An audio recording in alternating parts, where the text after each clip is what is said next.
What's up, and welcome to Absolute Sitter. I'm your host, Mac, and I want to thank you for checking out this content. Now, this is just a quick little upload before I get ready to go to work.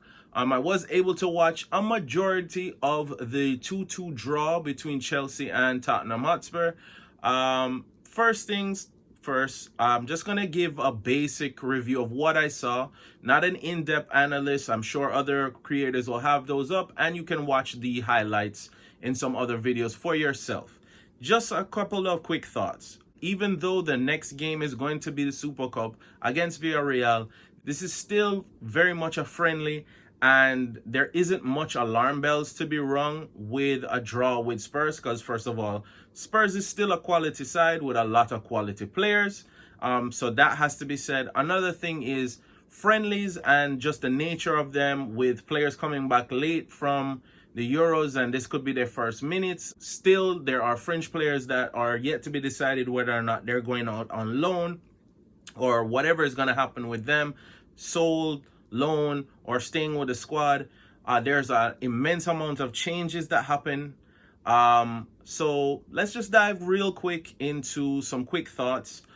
First, the positives. Can't take anything away from Hakim Ziyech. He took his chances well. They were well hit, and they weren't down to Spurs' mistakes. Of course, they gave him space to make these shots, but they were beautifully hit. So credit to Hakim Ziyech. There was some good combination play between some of the attackers. Hudson-Odoi looked lively in the first half on the right side, even though we've heard from Thomas Tuchel that he's maybe popping up in the left. So we're going to watch this space as well. Of course, Kante, oozing class, coming right back straight to it. One negative that I can point out, and I'm actually a fan of this player, so I'm not gonna really harp on this too much, is for the second goal for Spurs to make it 2-2, the Mendy, it's a bit of a Mendy howler, if we're gonna be honest. It slips right underneath him. It's not something that I think would happen to him in the season, or we would have saw last year. I'm just gonna chalk it up to, it's still preseason. It's still getting all of these little ring rust and these things out of the system, so I won't give him too much flack for that, but it went right underneath him. And I know that if Kepa had done the same thing, if we're being honest, and this was Aretha Balaga in goal and he does the same exact thing, we'd be on his neck like rented or fake jewelry on your favorite rapper. So we just have to keep an eye on that. I mean, take that as you will. Hopefully, these are the things that Mendy will get out of his system now in preseason. I won't do it in the games that matter. But as I said, this is a preseason friendly. When you have this amount of players coming back, just coming back into training sessions, coming back from the Euros, they all can't be Kante, who looked class right away. But we all can't expect that everybody's going to be Kante. So there's going to be still fringe players still trying to decide where they're going, if they're getting on loan, if they're putting themselves in a shop window late, if maybe they can turn Thomas Tuchel's head and kind of make him think about including them in the squad. For me, I hope Ampadu did that with today's clearance. Now, I know it was just one clearance, but I really do think this guy should be considered to stay in our squad.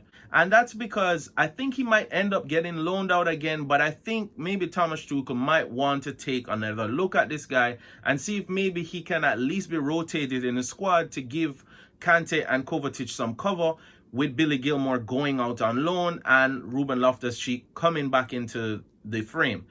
Ampadu made a critical save off the line as far as I can see. There was a bit of debate whether or not it was going to go wide anyway, but Mendy was pretty much caught over on his far right of the goal. So when the shot went around him, Ampadu had the presence of mind to be on the line to make the clearance. And it was a good clearance because the ball almost made it all the way back to the half. But outside of that, Spurs also played well. They didn't look the doom and gloom that everybody thinks they are going to be. So I can hope for a better result in the Super Cup, but not anything to be alarmed about. I've seen in previous preseasons games where I've been worried about the result and been kind of ringing the alarm bells with friends, and people telling me, don't worry about it, it's just preseason. I didn't see any of those kind of warning signs. So fingers crossed, next game is Villarreal. Even though this is also a glorified friendly, this is the Super Cup and it will be also our third time at this. And I really want to get our hands on the Super Cup this time. So fingers crossed for a better result in the next one. Until the next time, guys, you know what to do. Hit the like, please. If you're watching this, please do me a favor. Get me over the hill of 5. I'm still trying to get to 10 likes. So hit the like button, subscribe, hit the bell notification so you see when my next upload is, and comment below with what your take was on, even if you're just watching the highlights of what you noticed in the game today. Until the next one, don't get caught in front of goal and miss an absolute sitter. Release the track.